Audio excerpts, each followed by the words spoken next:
Hey guys, welcome back to another video. Today we have the Xiangjian. I'm not gonna pronounce it properly. Please excuse me. With the Tenyi stuff. So new archetype is actually pretty interesting, and I think it does have some degree of meta potential. It's consistent. It's got pretty decent one card plays, and those plays are usually rather resistant to hand traps too. So I'm just going to go over the Tenny variant because I think this variant is realistically the best one out there. And once I showcase all the combos, I will go over the card by card. So first off, combo number one, Ashuna plus any Tenyi spirit whatsoever. Well, you only run a couple of other Tenyi spirits, Vishuda and the Adhara. Those are the only two other ones you run. But this Ashuna can also be the dragon vessel cycle thing. That's a foolish burial and search in one. So yeah, it can be that too. So I'll just go over it quickly. So you start off with using Ashuna's effect, summoning it out, then linking off into a monk. Now since you control no effect monsters, you can summon out Vishuda from your hand, and since you control an effect monster, you can use the Ashuna to summon out Adhara.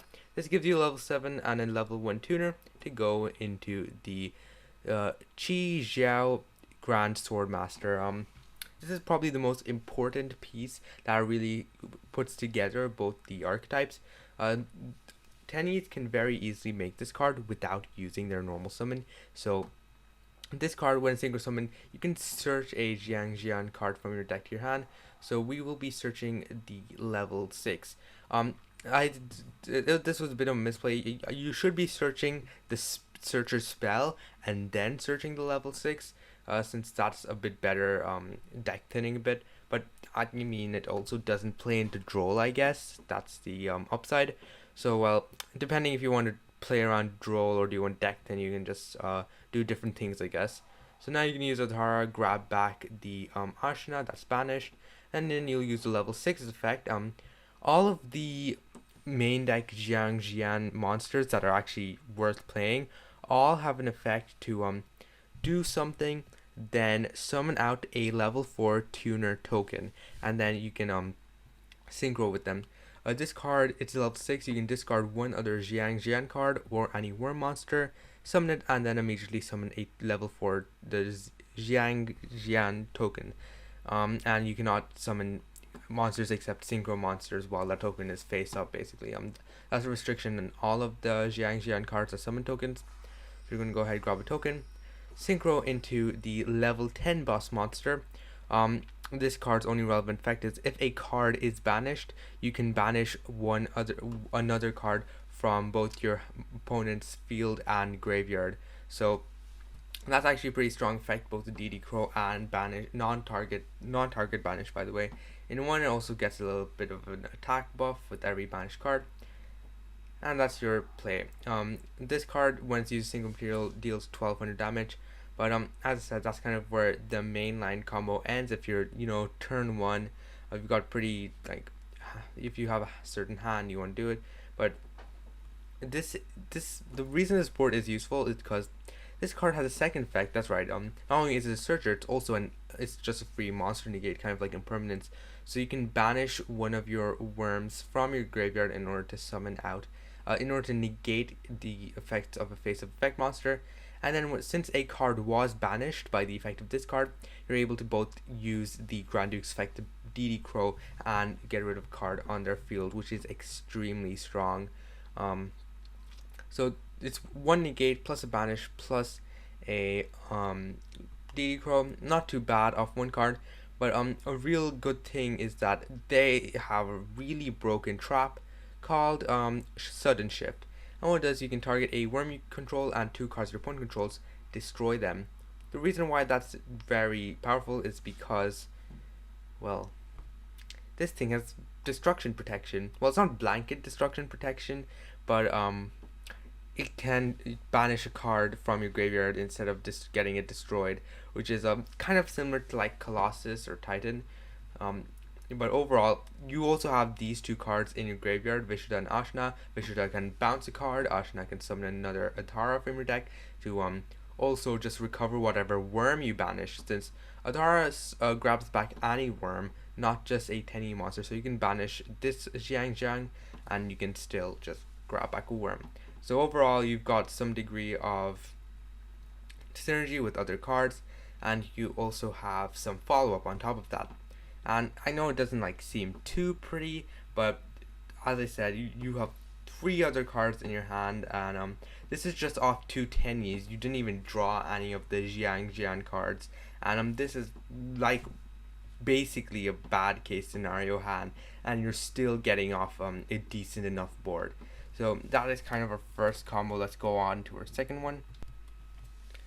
This second one is just goes to show how powerful the starters are in this deck. So this is just the starter plus any other worm monster in your hand. This is your main starter, Moye, and what it does when it's normal special summon, you can reveal a worm monster in your hand to summon one of the tokens that's a tuner. So you're going to go ahead, reveal the worm in your hand, summon the dude, go into the Swordmaster. I kind of placed my chain links wrong here. You should probably just chain block Swordsmaster, but yeah, the Moye does let you get an extra draw. So you're going to go ahead, search there in Archetype Rhoda, and draw an extra card. This can be any card in your deck. You're going to go ahead, activate said Rhoda, grab a long one. This was a random draw, so I'll just kind of ignore it for now. I'll just think of it as a blank card, because if I really had an Ashuna in my hand, you could like combo off a lot more differently and be a lot more explosive with your plays, but I'm going to ignore it for now. Overall, the plays are rather intuitive, so just for extra plays like this, it's quite basic. You just use Ashuna's effect, maybe grab an Adara, banish the Adara, get an extra card, and maybe you can get plays going from there. Now you go, since you're not locked into worms, Ashuna, don't forget, locks you into worms. You haven't used this effect. Now you can go into a Baroness de Fleur. Do not go into Baroness if you've drawn the trap, because the trap, as I said, is extremely broken and is just a free pop 2 if you control the in archetype level 10. But if you do not have that in archetype level 10, I just recommend going for Baroness, since Baroness is an absolutely bonkers free generic level 10 synchro. As a spell speed 1 effect, it can pop a card.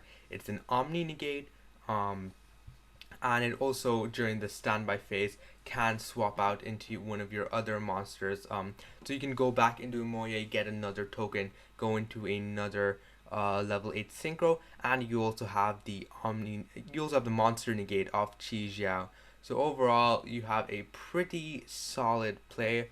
Just off your one starter plus any worm. You've got an omni negate, you've got another negate, you've got a follow up pop, follow up rank 8 play. I recommend going to Baxia for that play specifically, since Baxia is just really strong in general. But this is just off one card. You also get a draw. Overall, you're going just an extra +1, and it doesn't seem like much, but this deck is absolutely monstrously consistent, and it doesn't even have to be that specific combination. Almost every combination of 2 worms does the full combo, which is the real scary part of it, and that is kind of more just baseline combos. You can almost always go into the level 8 plus any level 10 synchro. You're almost always getting at least one negate plus another negate or another banish or whatever you have, and in this case we were also able to get a draw too. So let's go over to an anti-light combo that just destroys light decks and absolutely demolishes the Drytron matchup. We're back to Ashuna plus Vishuda, and well, the starting is kind of similar. You just go into Ashuna, into Monk, summon out Vishuda, summon out the Adhara, and then you're going to go into the level 8. Level 8 will search the spell, and then the spell will search the Tai A. This is the only starter I haven't shown yet, and in my opinion it's kind of the worst one since it requires graveyard setup. And while graveyard setup is not that difficult in this deck, there are some components you might want to keep in your graveyard, like Ashuna for example, but still similar enough, and it's also just Foolish Burials, an extra Xiangjian card from your deck. So you can go ahead and normal summon the dude. You can banish a Xiangjian card from your graveyard too, so You can keep both the Adhara and the Vishuda, so if you want just the extra follow-up, it's nice.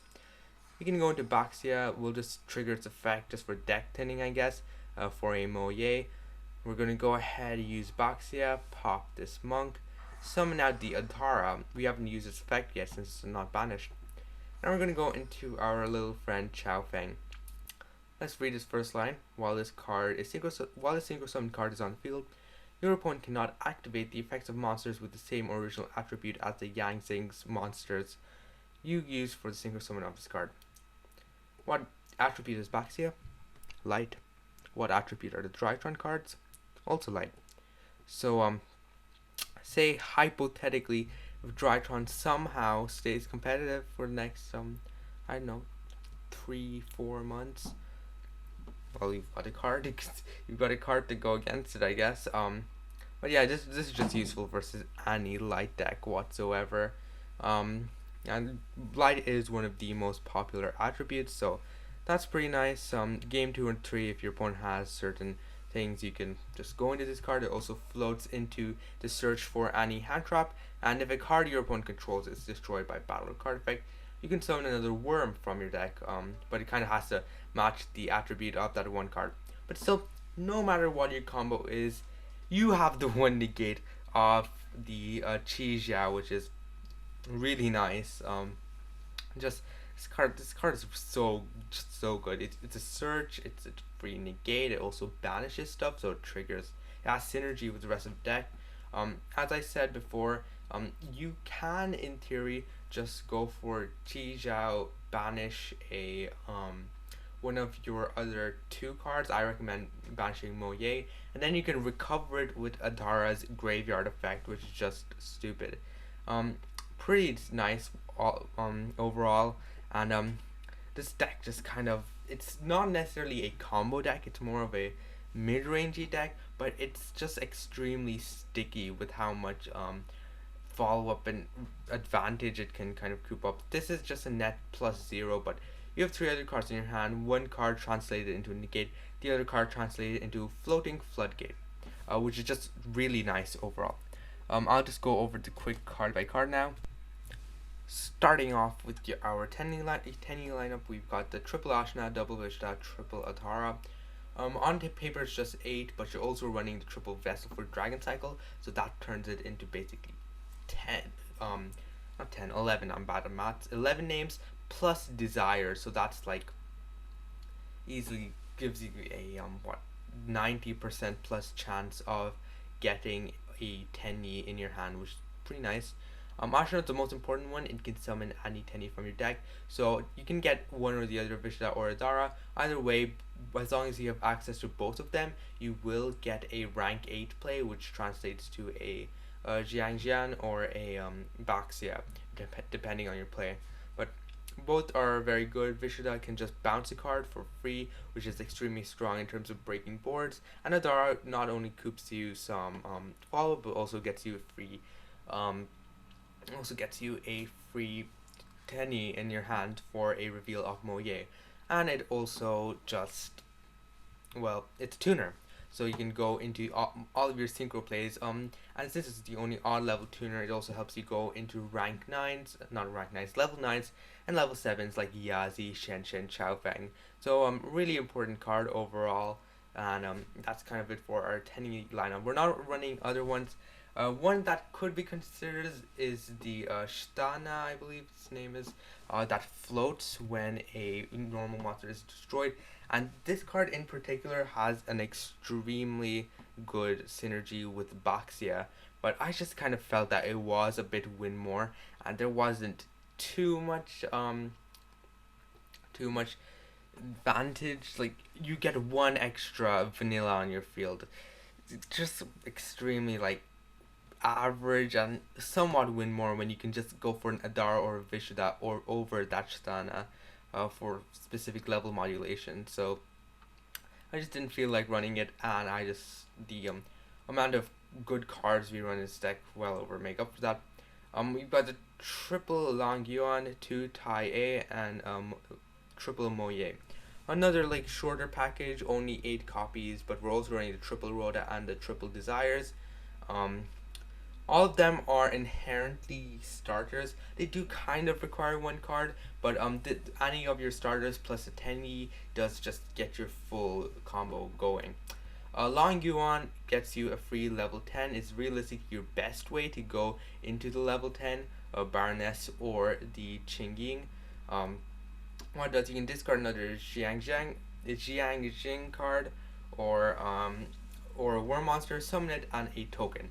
And since it's a level 6, as I said, the only high level one, you can go into free plays. You can also go into a Yazi with it and the Atara, so that's a decent play to note, since Yazi, I believe, floats into any worm monster. Yeah, you can just float into another Moye or Taye and go into another rank 8 play. It's an extremely strong play. And it does 1200 burn, I guess, which over 2 turns does take up over a quarter of your opponent's life points. And by that time, you can easily OTK with board breakers such as Baxia and, well, just Baxia. But it's just a really good card, and it's your second best starter after the Moye. Our worst starter, in my opinion, is a Taye. I just felt that the graveyard setup was a bit too hurtful. If you had an Ashuna plus Taye, for example, it was pretty difficult to get both the Ashuna and the Taye in rotation, especially since both of them, Ashuna and Adara do want to kind of stay out of. They do banish themselves for their best effects, and then Taia wants to banish them. It kind of just conflicts in that way. Although it does have its merits, especially with its second effect, to dump a Xiangjian card. So you can synchro into Baxia, dump a Moye, use the Baxia to pop, say, a monk on your field to summon back the Moye. Moye will summon out another Baxia, and then this just shuffles another card in your opponent's field. And then, well, that's just, by that time you've basically broken your opponent's board. All 4 spins, well, it's not 4 spins, it's more like 3 spins, but 3 spins is extremely strong, especially on 2800 bodies that could potentially synchro into a level 9 with the help of Adara. So second effect is somewhat strong. Whoops, that was kind of an accident. But next, our last Xiangjian card is Moye. This is the best one. It doesn't go kind of neggy like the last two.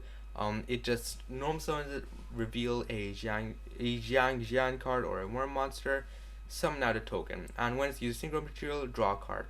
So not only does it give is a 1 card Qi Jiao, which is the searcher. You also get a draw card on top of that, and the trap is absolutely broken, so you can easily just get the extra draws, no problem. That's kind of it for our main monsters. We've got triple Ash, triple Bell for the remaining monsters. Next up we have spells. Triple Vessel for the Dragon Cycle. Extremely strong card and really good starter. It just makes your Tenyi package 10 times more potent, as it can just dump a worm, search something. You can dump a worm to revive off Baxia, and you can search Ashuna too. So overall, it's an absolutely bonkers card, and there's no reason to not play 3 of it. And well, that's it. It's kind of the best card in the Tenyi package, in my opinion. It's being able to just Foolish Barrel and search in one is just too good. But we've got a triple Rota Dragon Sword. Search a Xiangjian monster or a worm monster if you control a synchro monster. Usually you're just searching a Xiangjian monster, since even if you do control a synchro monster, you've pretty much extended enough. The Tenyis are more of extenders, and by the time you've made that level 8, you've probably extended enough in order to not need a Tenyi. So I mean, sometimes you do need to search a Tenyi, but another cool effect it has is when it's banished, you can search, you can increase or decrease the level of a worm or Xiangjian monster you control. This is actually a very relevant effect, because this is the only live card in your hand, you can search a Taie. Taie banishes this in order to summon a token, and then this turns a Taie into a level 5 monster, allowing you to go into a Shen. and Xiangjian just blows out a lot of decks. Being able to just banish everything, it's really nice. So triple of this is also just a Rhoda. This deck is just extremely consistent. Like, look at the amount of engine cards you're running that just search each other. I'm pretty sure. Well, if I were to take out these things, we'll have a better look at it.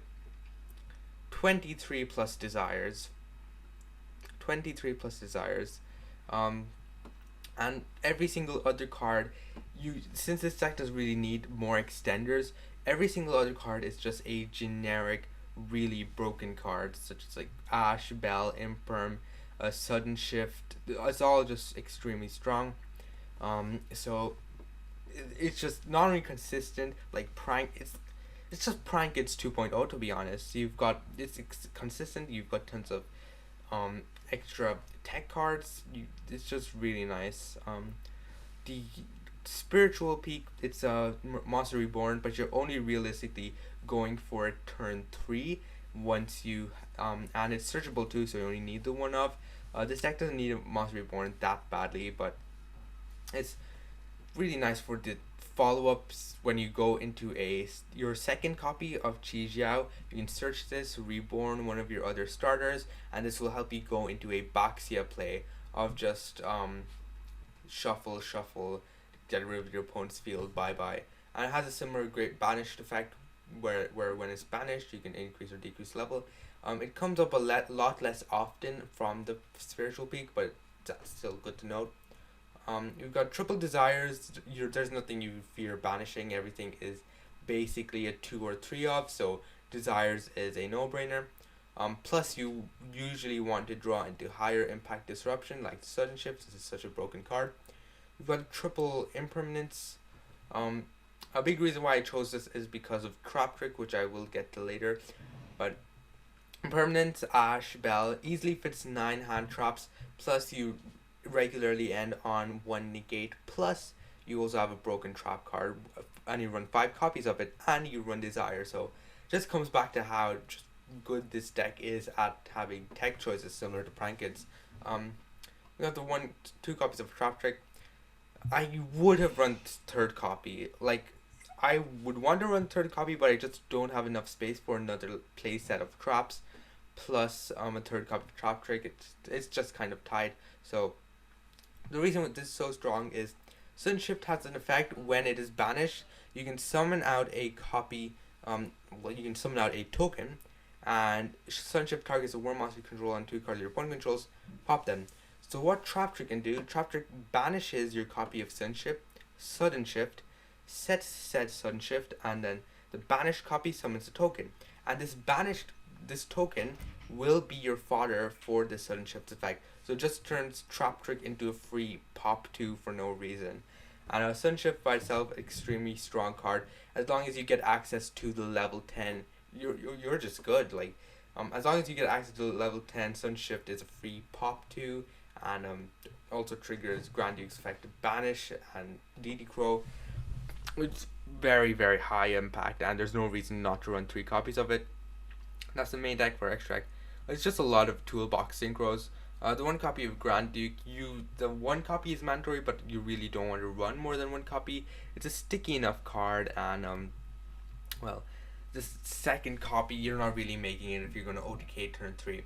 1 copy of Baroness, this is a viable alternative. If you do not have access to Sudden Shift, then I recommend going for Baroness over the Grand Duke if you have not locked yourself into Worms thanks to Ashuna.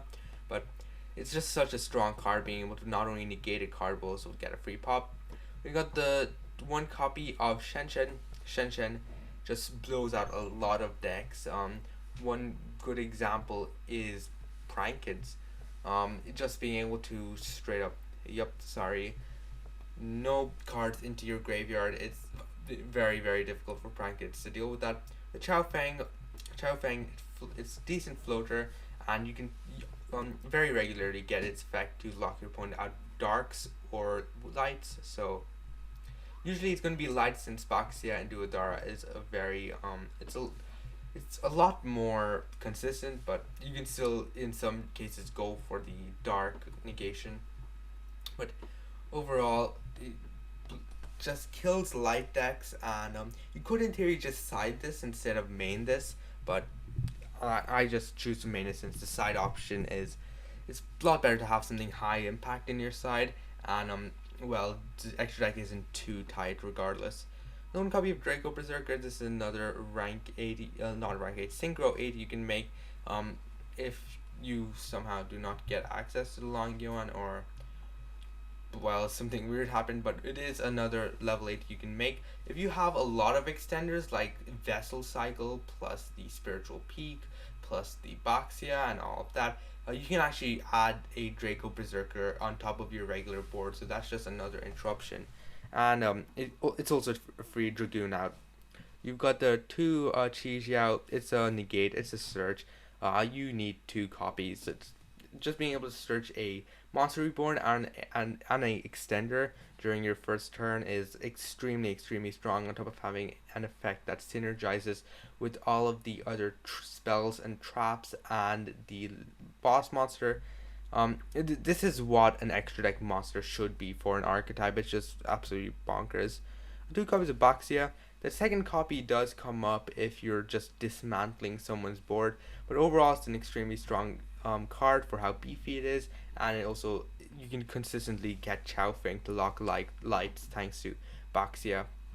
And the effect of reborn, something can come up with the Tai A's Foolish Burial effect, so you can go into an extra level 8 cough Draco Berserker. So Baxia, pretty nice card. And the 1 copy of Omega is another extremely strong level 8 synchro. It's a hand loop. Like, why would you not want a free hand loop? Very nice card. The 1 copy of Yazi is it's Yazi. You can pretty easily make it with the Long Yuan and the Adhara, and you can pop. It basically says pop this card, pop a card your opponent controls, and summon it free level 8 from your level 8 synchro, since you're probably just going to summon another Moye or a Taye.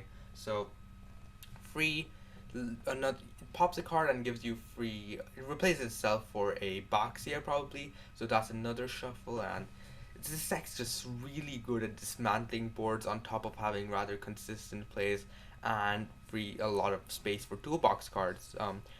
Basically the makings of a meta deck, to be honest. So Yazi, there's not much to explain. And the 1 Draco Masters, it's extremely situational. You can link 3 pretty often, but it is a rather situational effect and will only pop 2 cards at best, to be honest.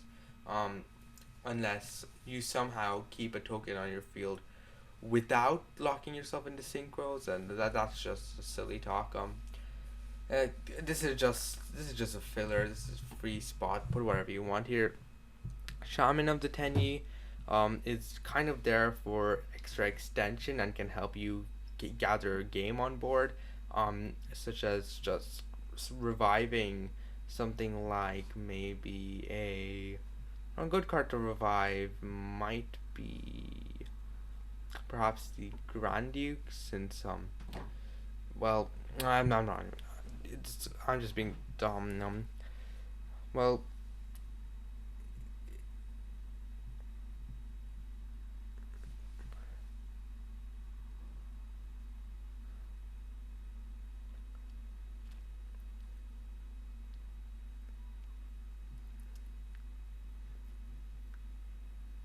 and then next we have the 2 copies of Monk of the Tenyi. Good card. It's just you almost always need the 2 copies, since you're constantly linking your Tenyi spirits to go into the graveyard.